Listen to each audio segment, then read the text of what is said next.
Yeah. There he is. What up, D? What's up, J Dub? What's up, brother? What's poppin'? Oh man, everything is well, brother. Everything is well. I can't complain. That's good. Look That's at good. you, Coach of the Year. What the what? I know, man. Listen, man. So, it's Must be gotta be nice. somebody. You gotta be somebody, man. Yeah, But not me. that's a good somebody. That's a That's real for sure. somebody. Yeah, real good somebody. We we were talking about it, man. Like with fights, we got wins, losers, and draws, all that business. Who was that draw you had? You had Otis Grant.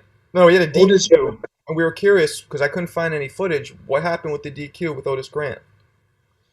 Oh man, I think they said I hit him low or something. You know, Oh, it was a low. Did you? Well, you would know how many times you hit him low.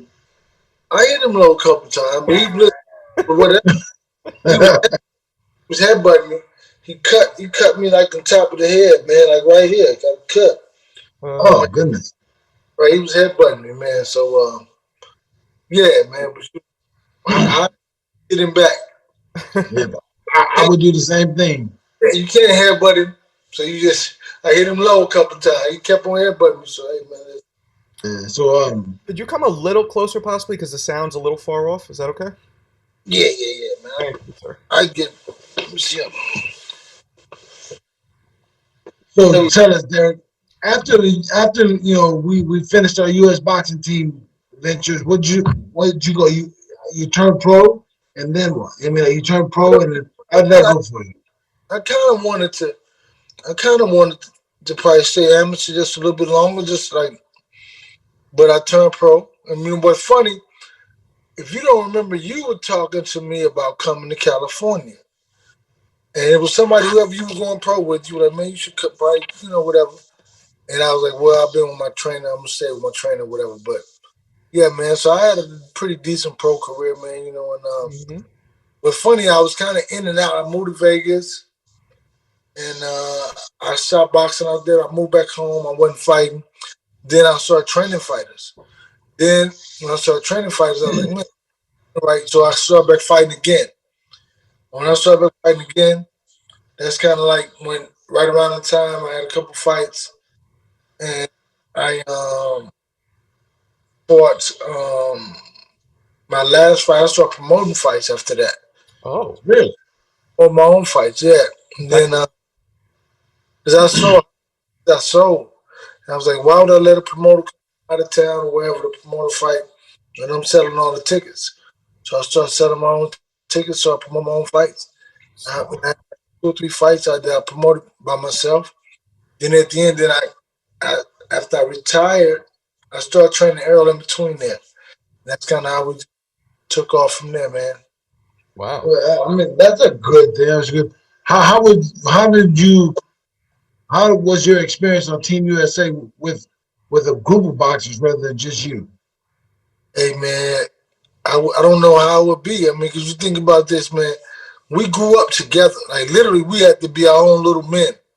Yeah. Traveling the country, traveling the world, and we had to be mature enough and hold each other accountable. So you look at it like, and then I had never, like, you think about this, like, you think you grow up poor, then you meet, like, guys like Timmy Austin and we talk stories, and, like, damn, like, man, my upbringing nothing like that. Yeah, right. So Well, you look at it They show like, you a whole nother levels. right, yeah. And so you realize, like, damn, but at the same time, I think that you grow up because you interact with guys like we be like we had trainers, but when we would go off by ourselves, so we had to be our own guys, our own, and we have to support each other. So I think that's when you truly find love. I mean, really, mm, even though we not gonna say, man, I love you, but you realize your actions is like if somebody who love each other, because you team members, you teammates. so Yeah, I people, know. I got love for our whole squad, bro. You know, everybody. Yeah, I know I could call anybody, Tim, anybody, Montel, call them right now. Hey, I'm in town. What's up? Boom, they're there. I mean, right, right. Ivan Robinson just spent a day with me here in LA. Like I don't I know about know two, for three his weeks birthday, ago. I saw that. Yeah. We've Yeah, had dude. Montel on, we had Winky on, all these guys. Yeah, man, you could tell the love when they talk about. So for people who don't know, listening or who will listen because we pre-record this, Jeremy and Derrick were on the USA boxing team together, right? For how many years? Well, I mean, Oh, we were three. three, four We did years. 3 years. Right, yeah, yeah, yeah. And Then we went to the Junior Worlds. We were on the Junior Worlds team together also. So that Yeah. mm, was like, Oh shit. That's when we was like 15. right. That's when we first. Well, no, the Junior World, not the Junior Olympics. Cause see, I'm a year older than you, so I won the Junior Olympics. But then you won it in heavyweight also, because I was heavyweight, and I won it one year. Then the next year you won the heavyweight, and you won Yeah. I think years back to back. Well, Then you won it the year before me. right, yeah, the year before, yeah, in heavyweight. But then I Oh, moved to 165. So that's you had crazy. You went from heavyweight to 65. yeah. See, I was like, I wasn't a big guy. I mean, I'm still not a big guy. I mean, so Neither am I. it's right. Well, yeah, but you were knocking them out. So I was boxing them out. You was knocking them out. A little bit different. Well, yes. Yeah, yeah, yeah. At we've the end of heard the day, they we've still heard punch back. we've heard tons Right. of stories from the teammates of how Jeremy would just. I mean, I met Jeremy in the Kevin Rooney's stable, right? Right. And I've seen it myself. But even before that, I met Jeremy right as he turned pro. But we were talking to Winky and Montel and all these guys, and he would just some of the stories, man. He would just lay. Right. I mean, do you have anything that you remember, Derek? Tell you what's funny. So 1991, so some way he like he has some kind of connection with Omaha, Nebraska. Not Omaha, but Iowa. Iowa, Oh, yeah. Fort Dodge. So the, the Nationals was in And Davenport. for that's right. Yeah. So we go up there, and Jeremy, because we already knew each other already, Oba, because Oba had turned pro, but Oba showed up at the tournament. Obakar. Oh, that's right. Overcard, yeah. You see, Jeremy and Oba real tight. But Jeremy, he gets in the tournament, he knocks everybody out. Except he didn't knock Montel out. Oh, And, yeah. Let's not talk but, about that. he, but he Montel like, man, I didn't know who Montel was, right? We're in Illinois. Man, they robbed me. I just kept saying, man. But it was funny, he fights the kid from Detroit, man. And he beat him up so bad. The crunk kid, I can't think of his name. But he beat him up so bad but he didn't knock him out. But right when the fight was over, he collapsed after he walked out the ring. He walked down the steps and he collapsed. Damn. Yeah. I tell you this, Marco, that's what I'm saying. Don't you mess with me, bro. I'm I'm not, still, man. still, Then like the still worst doing fight I saw, though, the worst one, which was so disheartening, he beat Jughead up, man. Oh my God. Kenny King, right? Hmm. So so nice. it. Man, but he was a hell of a fight. He gonna be on your ass. He gonna be on you. Oh, yeah, Man, all day like a wet blanket, bro. I think you fought him in the finals or something, man. You beat him up so bad. I Yeah. was like, oh God, man. Hey man, Oh, I feel yeah. sorry for him. But so tell me, what, I mean, I know that you had your career and you're satisfied with that, and then you moved on to training people. Right. I mean, I know you've got two of the best fighters in the world right now. Well, what were the guys that on the way that got you to be that influencers of a trainer? I think that, but when I lived in Vegas for a little bit, and I worked with Roger, and a couple things that Roger said to me that Roger Mayweather, right? Roger Mayweather, yeah. Yeah, just so everybody knows who we're talking about. Yeah, okay, yeah. And so, and train together a lot. I mean, every day basically. And then, but I learned a lot from things from Roger, right? So then when I started training fighters, it was like I was more enlightened, because what happens to training boxers, I think that the reason why a lot of fighters can't be trainers is because they can't remove themselves from the equation. They can't. They can't compare themselves to the fighters today, and they have to be able to articulate what they really want the guys to do. Most guys, somebody used to do this, I used to do that. But the fighter's not going to listen to you because he Mm. has competition with his trainer. So I think that, and everything, like I always say, in all the amateurs, all these little nationals, junior worlds, and all that stuff, I won Western Olympic trials. that I was a boxing idiot. And I said idiot because I just did what my coach told me to do, Mm, not understanding what these things generally would get. Some things I did, you know, then most everything I did. So when I started to teach it, I had to understand it from every angle, and I had to be able to, like Jamel, if he's not getting it, I'm like, it's not him, it's me. So I had to find a way how to better deliver it to him, or how to show it to him, or how to. If you watch me work with Errol, you watch, so it's like you just have to find ways to get across to the guys. You can't give up on them and be, exasperated. Well, oh my God, I'm done. Got to keep on. So for me, I keep digging. I keep like, how do I give it to him? Because it's not him, it's me, Have right? have you met anybody, a fighter who has the skill but just won't won't take in that information? It just won't work. Or have you been able to get through to every fighter? I think that, well, one, put it like this. I don't train a lot of fighters for the reason why is because I think you have to have an emotional relationship with them. So you have to be able to connect with them in a way that they can't even. You have to be able to find some things out about them that they don't even know, right? Mm, I think if you have 10 guys, 5 guys, 8 guys, you cannot meet these guys where they because we're from a different breed, a different crop. When Jeremy and I fought, a trainer could train 10 guys because it was like a shop. He would fix them, go mm, train. I think that for me, I think that the strength is that I spend time with him. Like I was telling a kid the other day, I told him something about himself, right? And then he texted me, said, I must have told you that. I said, no, man, I spent hours with you. I spent time with you. I'm supposed to be, if I can't pick these things up, how do I know how to reach you? How mm. can I reach you if I can't meet you at an emotional place that you need to be, need to be met at? And I think that's where I realized I can't train everybody, So right? you read Limitations. energy really well. What'd you say? You read energy. You read the fighter's energy really well. Yeah, you have to be able to read them from a man. You got to be able to see them, Mm. just the reaction, everything, man. You got to be able to be there with them and not be unattached. My thing is to be focused with them. Like I said, when El and Jamel in training camp, I don't even care that they see each other because I don't. I want his time to be his time. I want his time to be his time. I don't want it to. I don't really want it to be running intertwined. So I mean, I think I want them to know that I'm here for them. And that's important because boxing, most people don't realize who haven't fought, is, I mean, what would you say? I would say 80 to 90% mental. What would you say? Hey man, I think that it's about 90-some% mental because you think mentally if you can't function, you can't think, you can't understand, if you can't take instruction, right? The physical is everybody's physical. Hmm. Everybody on one level, everybody's good, right?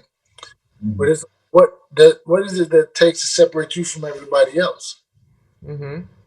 I think that that's where you got to reach. That's the mental aspect of it. A lot of Put, guys, put, putting yourself in a position, putting your fighter in a position to win the fight.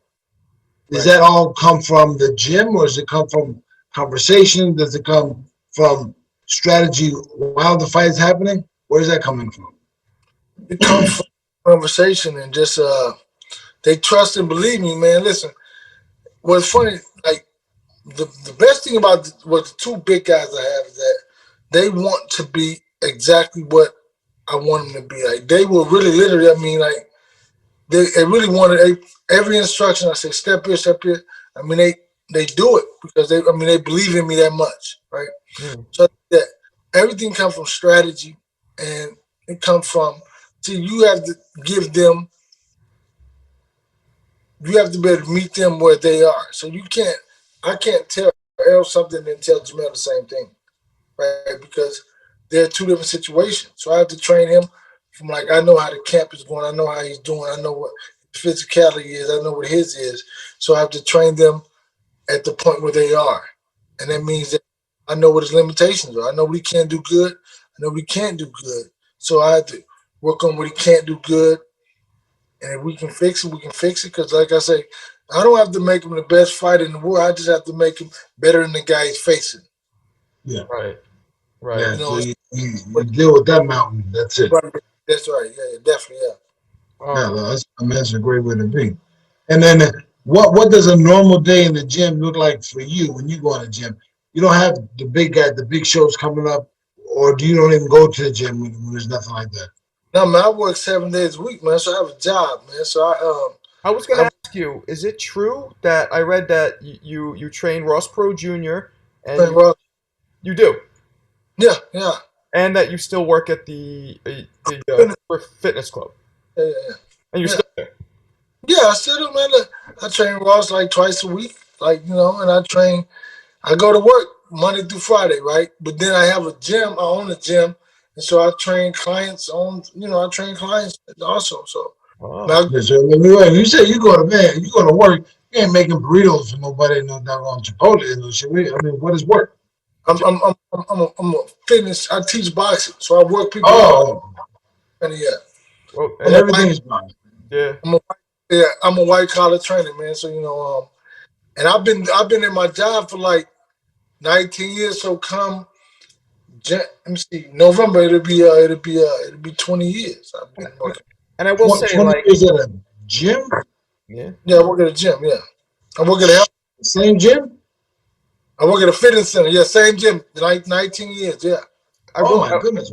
I will say, so like I had a small pro career, an amateur career, small, and one of my first jobs out of college was training people at like I'm from New York Health and Racket, kind of like similar to what you do. Right. Right. The difference though between that and then when you step from going to do that and then stepping in front of Errol or Jamel or whatever must be crazy. You know what I mean? The difference in skill level. Right. You know what? It's like this. At one point you have no expectations. The other point you have all expectations. Expectations. You know what I mean? You train them from where they are, and you train them from where we were yesterday. You keep building on that, and Mm-hmm. and you have to be like free, meaning that you can't be kick this because when it's Errol, Jamel, I'm like, okay, hands up, don't move, step. So I'm like, no, stop, tell him something. I know it was like Errol fought Mikey Garcia, and after the fight, he went to LA to do an interview. And they said, "So did you and Derrick sit down and watch the fight?" And like, so while the interview, say, "Did you and Derrick sit down?" I said, "No, no, man, I'm tired of it." He just got like said, "No, I'm tired of." He tell me, just because I'm telling him, like, how many times you got to tell him he's wrong before the night of the fight? You see, he's perfect, right? Mm-hmm. So Yeah. he got like, "No, I'm not listening. I'm not listening to the fight." I was like, "Man," I was like, "That's pretty funny," because I was watching on television, and I Mm-hmm. saw after like. I was like, because I tell them no. It's like you got to keep correct them, and it may even if they're doing it right, I'm going to tell them to do it right sometimes, right? Mm-hmm. To just remind them. So So so do you want coming from a purely a trainer standpoint, right? Because in a way, it's not just Errol's fight, but it's your fight, right? Do you right, really want to see him fight like Crawford because that's going to be the ultimate challenge? You not really care about that. I don't necessarily think that. Put it like this. This is what I do. The only way I can enjoy boxing is I have to remove myself out of it. And you say I am, but it's his career. You know what I'm saying? So my deal is like this. I want for him what he wants for himself, Okay. right?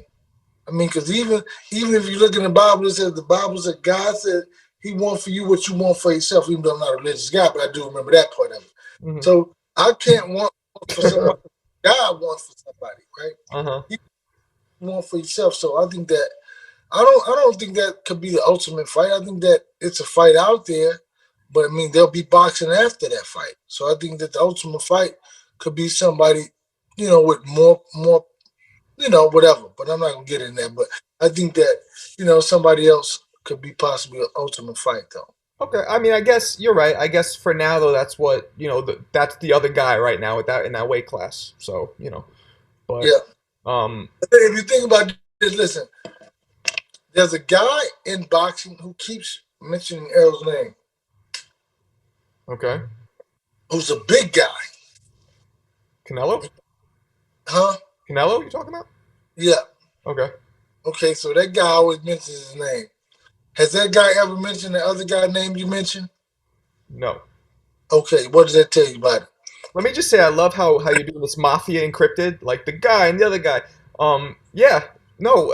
Errol. So, so basically, what I'm saying is the biggest guy keeps challenging the second biggest guy, right? The other big guy. You know, like even with ticket sales, they said last year that Errol surpassed Canelo for the last 2 years with ticket sales. Did he? Yeah. I mean, because you know, even because like in San Antonio, Canelo did 10, Errol did 16. Jeremy Wow. doesn't watch boxing, current boxing at all, so I don't even know if he's seen Errol fight. But that's why I'm here. Jeremy's removed from boxing these Right. days. Hey, watch your mouth, man. Uh, Watch your mouth. it's true though. It's true. Um, That sounds like a disgruntled employee, man. Something happened to him in boxing. mhm.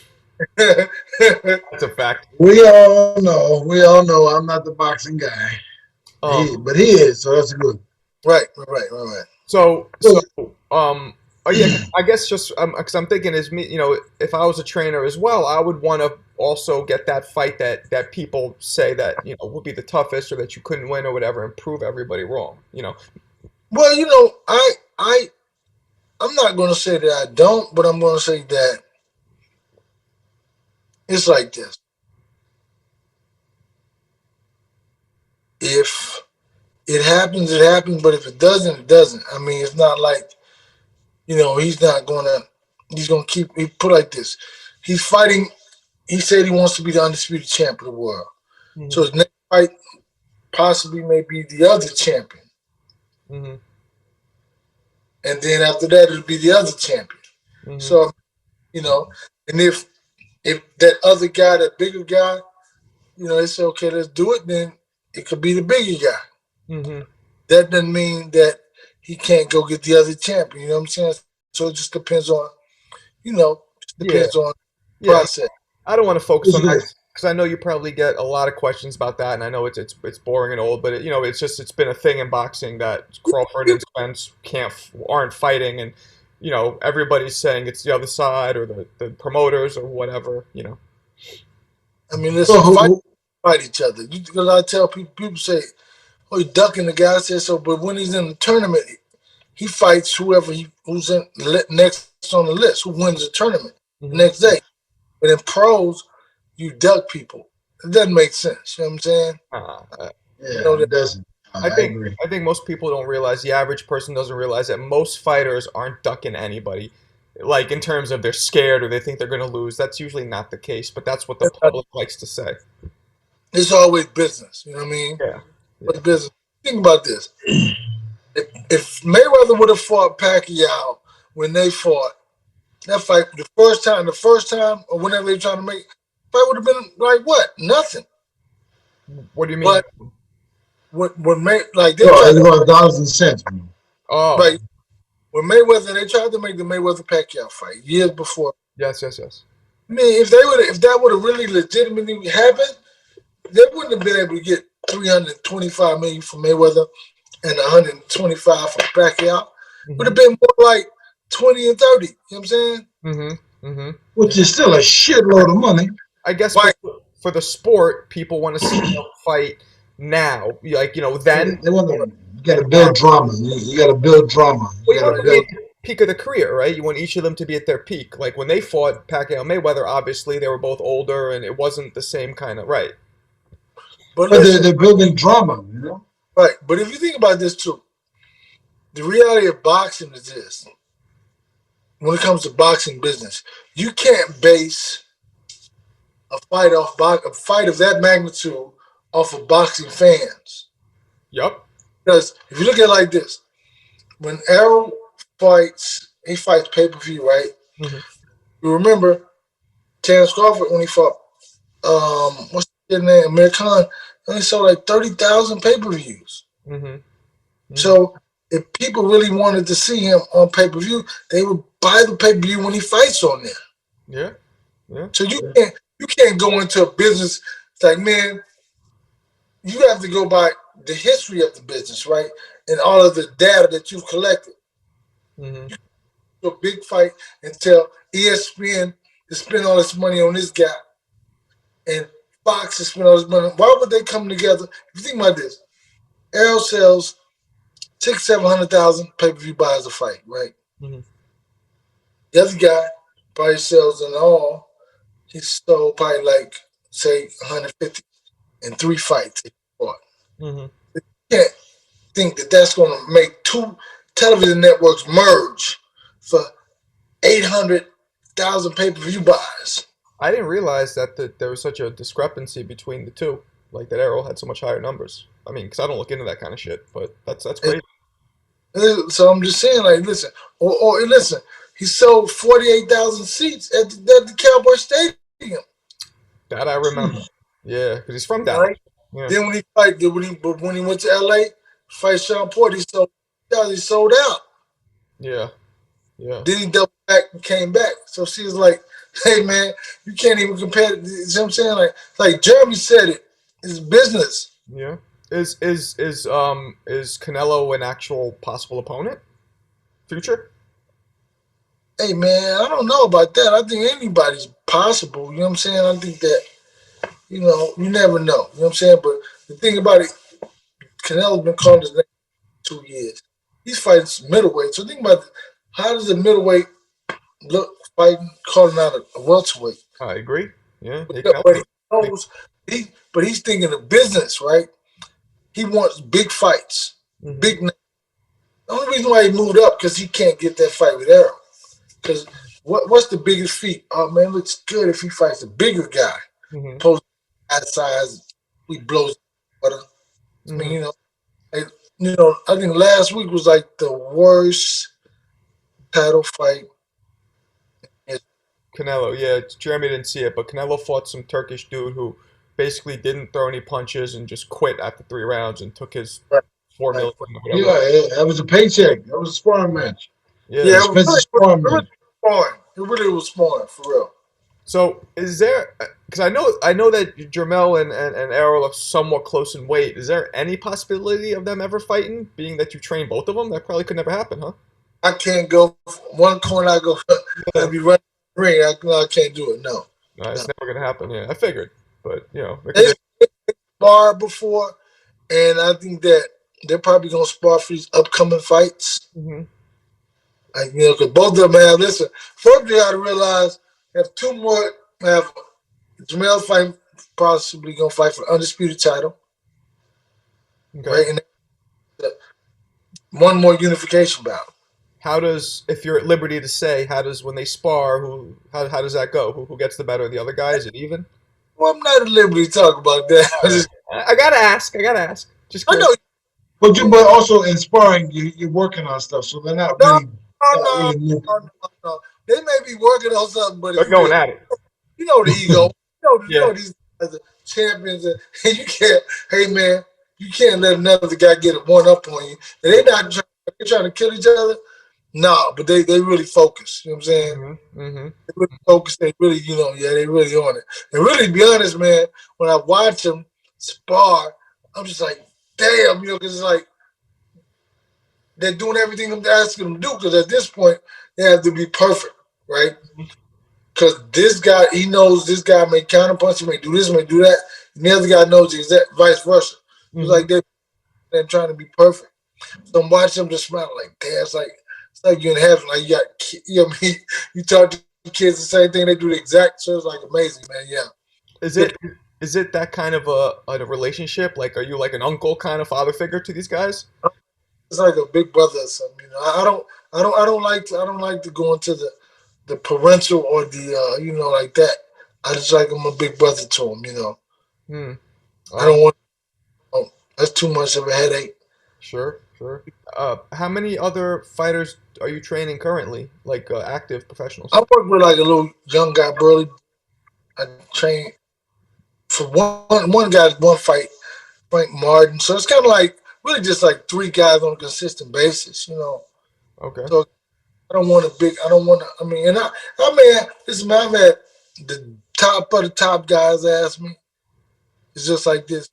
I want to be able to be who I want to be, right? So I still have a job. I own a gym. I train the fighters. And I do in-home training. So that's why I do in-home training with Perot. I go to, whatever. But I still want to be able to be my guy, myself, then be a father to my kids. So, man, so I don't want to be so consumed with this thing that I can't be a father because that Is makes. is it so? Is it as consuming as a trainer? The night before a big fight. Is it this? Is it the same kind of emotional level as a coach, as a fighter? And when you were a fighter, do you reach those same kind of levels as a trainer before a big night? Leading up to it, all that. I don't, man, because I think that my thing is to make sure I cover everything in training camp. And even when I remember with Errol, we would be training, and at the beginning of the school, I would say, "Is there anything you want to work on that I like?" Yeah, like we worked on before, but I didn't work on with it. I just asked. I mean, because it's really like you got to. It's for them to be confident, right? So So you don't get those same kind of butterflies or that same kind of adrenaline boost that you did as a fighter, as a trainer. You don't get that same kind of feeling. I don't have no answer. No, I'm not getting hit. No, no. No. So I think that, but it's like the pressure, man. Listen, man, it's no other pressure job like because in the world, I put it like this: in this time of day, to be a trainer of a professional team or a professional sport or any kind of sport for that matter, Mm-hmm. that it's crazy because they have social media. You think about this. Say I play a game in Phoenix, right? Mm-hmm.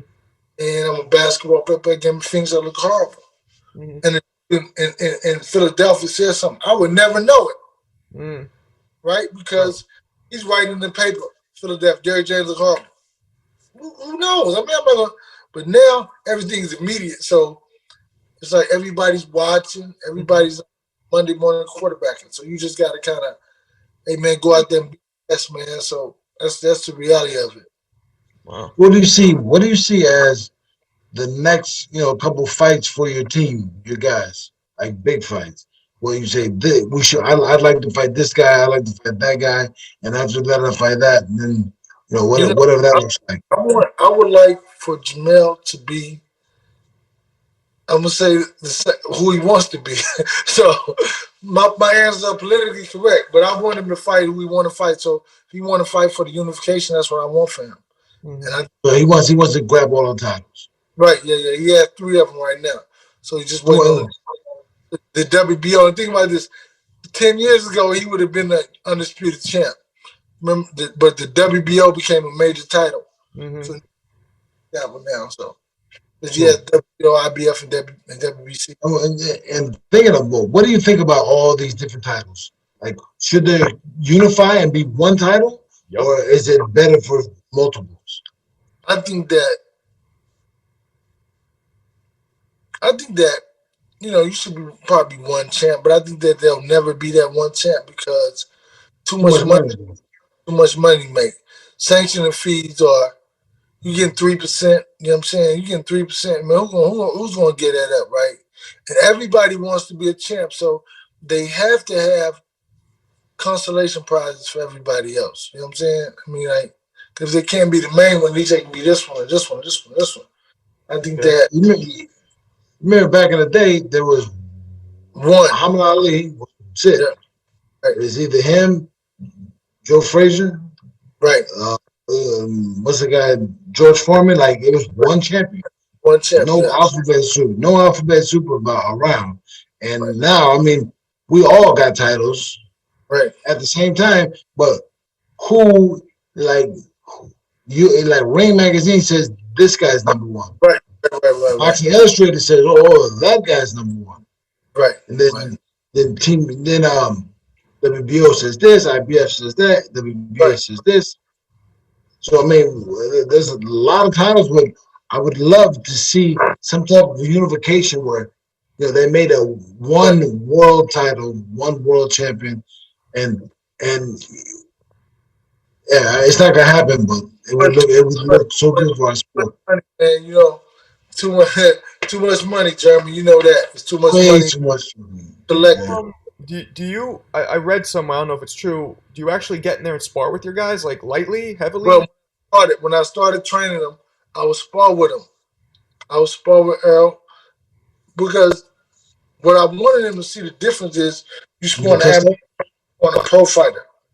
And the stuff that you can get away fighting the amateur guy, you won't be able to get away with sparring with me. Mm. So once I let him know that, after that I hadn't sparred with him anymore. Plus he's gotten so much better too. So, uh, so yeah, yeah. I mean, so obviously both guys are extremely well talented and very good fighters. If you had to you had to move around with one of them, which one would it be? Uh, I'm not gonna say that because I mean, but like this, I could. You know what?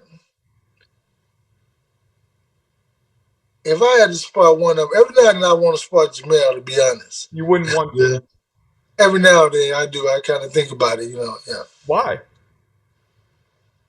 Because no, man, it's just I never sparred with him before, so I sparred with Errol. But I never worked with him. And I just want.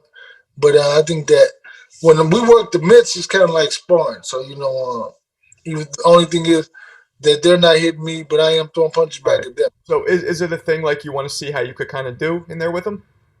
No, man, I just think that every now and then, you want to, get in there with them. Yeah, like we're that. fighters. We're fighters. Marco, you like to move around with people too, right? Right. Yeah, man. I mean, Yeah. I haven't in a while, That's but like this. People say, "Hey, you want to spar with me?" I'm like, "Yep, let's go." And like Jamel will say, man, I wish I could, because I wish I could sport you. Hey, man, anytime, so anytime. Yeah. yeah, All you gotta do is those two throw fighters your mouth. very different personalities. At the Charlie Jamel's very kind of he's outspoken. He's more boisterous, and then Errol seems. And I never met either of them, but just from the public persona, Errol seems very kind of calm, and chill. Yeah. So it's dealing with two different personalities, but it doesn't matter because once you're in the gym, it's all the same thing, right? Well, you know what, man? Remember I told you I meet them at an emotional level, right? Mm-hmm. So, like, when you know who they are, then you know who they are, right? And Mm-hmm. so it may not be the character that or the person, the role that you're playing, or whatever, So I kind of like deal with them, from the perspective that I know them as to be for myself. Right. And, yeah, and but I mean, they're really like great students, man. I don't think that you can be a great athlete, you can be a great this, a great that, but athleticism, I mean, well, being very astute, very studious, man. I think that's the key element. I think that's like the strength that they have is that they're able to want to be great and desire And let me ask you, great. so back in my day and in you guys' day, we used to have to spar every day, almost, right? I Yeah, heard that over the years that's changed. Do you have them like how often do you have them spar and lean up for a fight? How many we times? sport like 3 days a week, Okay, 3 out of Yeah, man. 6. because it was too much back in the day. I feel like. Well, for me is that I think that what day do you have to correct yourself? So we'll spar. If whatever you did wrong, we're gonna correct it. Then you work the next day, and then whatever you do wrong, just keep correcting, keep correcting, keep correcting until it's perfect. I think that your body's only meant to take so many punches. I think that Mm-hmm. to spar so much could be it's to get hit in the head is damaging. It is. All of the punch drunk syndrome, all of those what is it, PS, whatever they call it, CPT. I mean Well, yes, TTS. we What? just we just found out that our old trainer that, Kevin Rooney. that Um, comes about. oh, sorry. We just found out that our old trainer Kevin Rooney has dementia brought on by fighting all those years. I mean, you know. Yeah, I mean, so all those things come happening in the gym, man.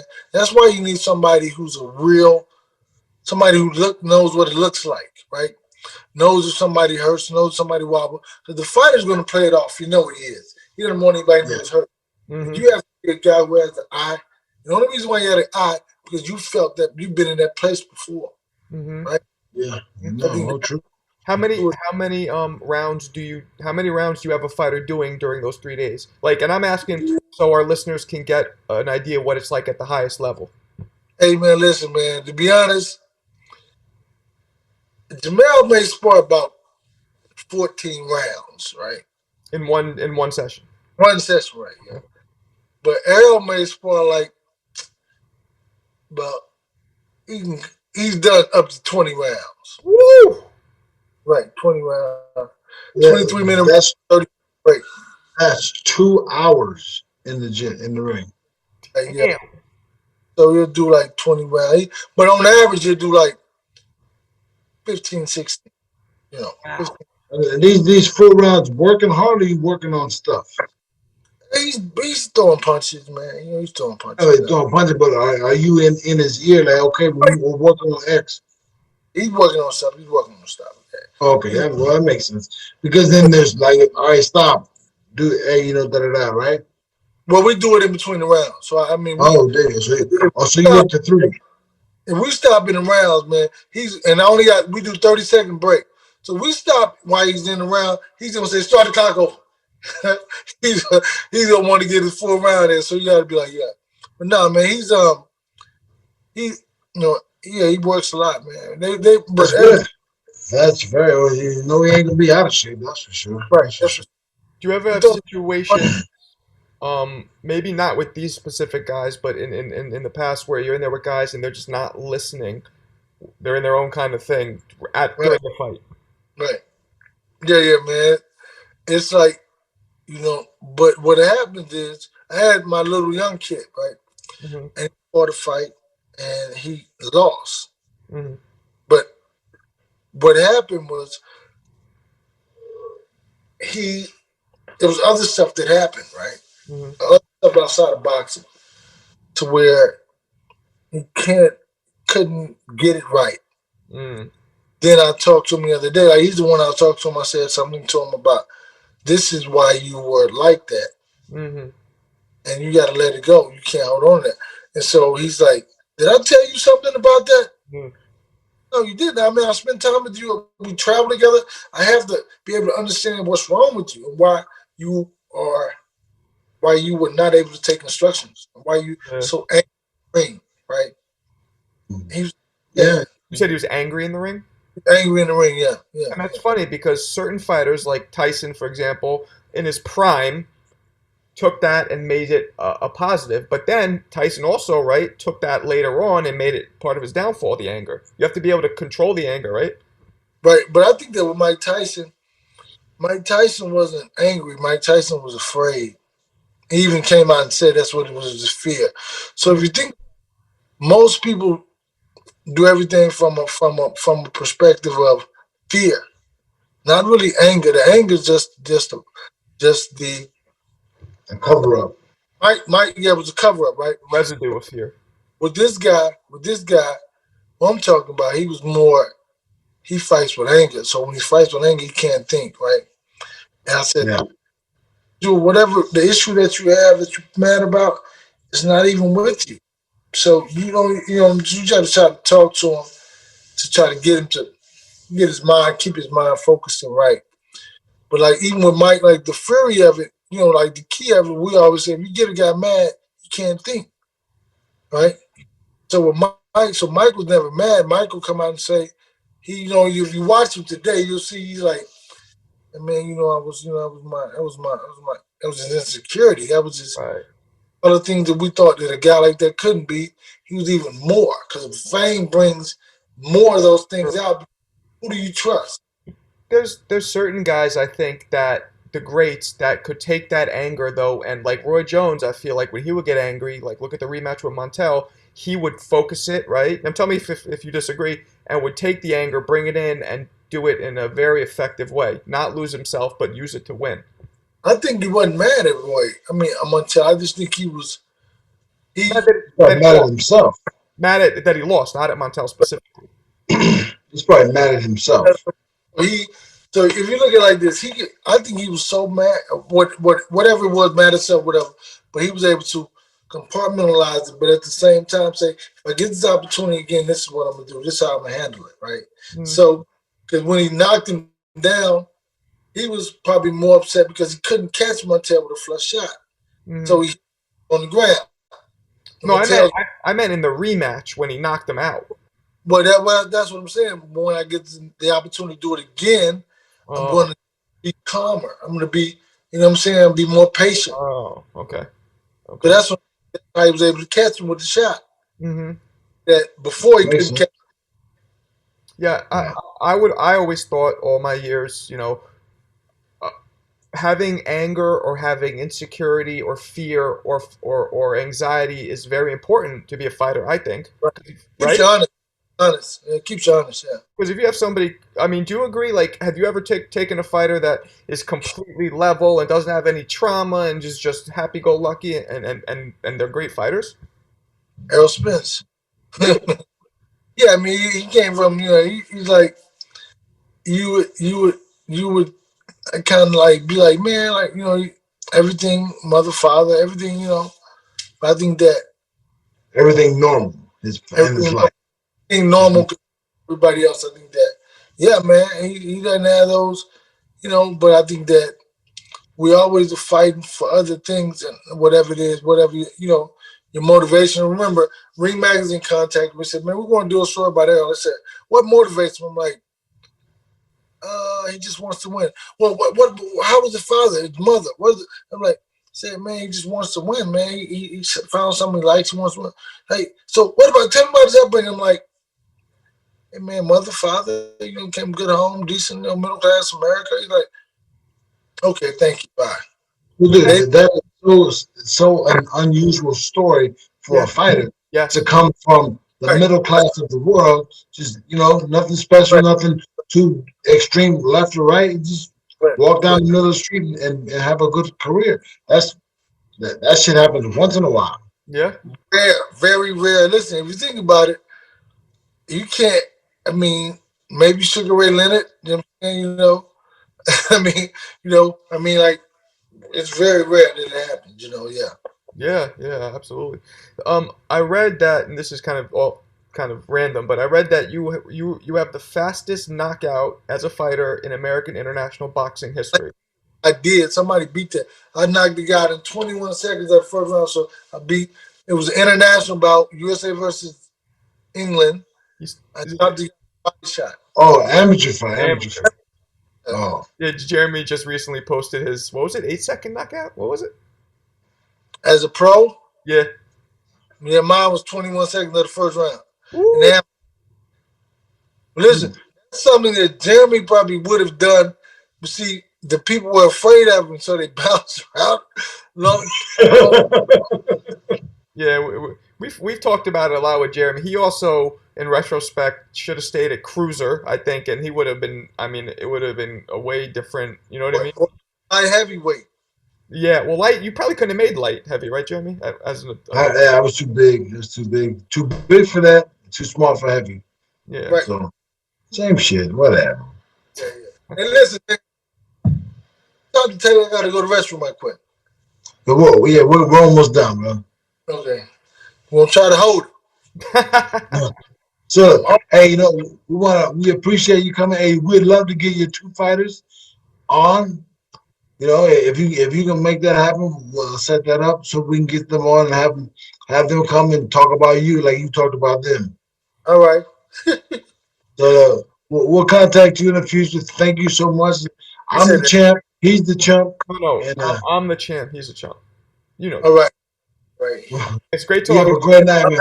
Thank you. Great talking to you. Great to see you, Jay. Yeah, man. We will again. All right. Take care, man. Yeah. Hey, guys, please subscribe and smash that like button. And if there's any fighters you want us to interview or anything else, any questions or comments, hit us up. We're here for you.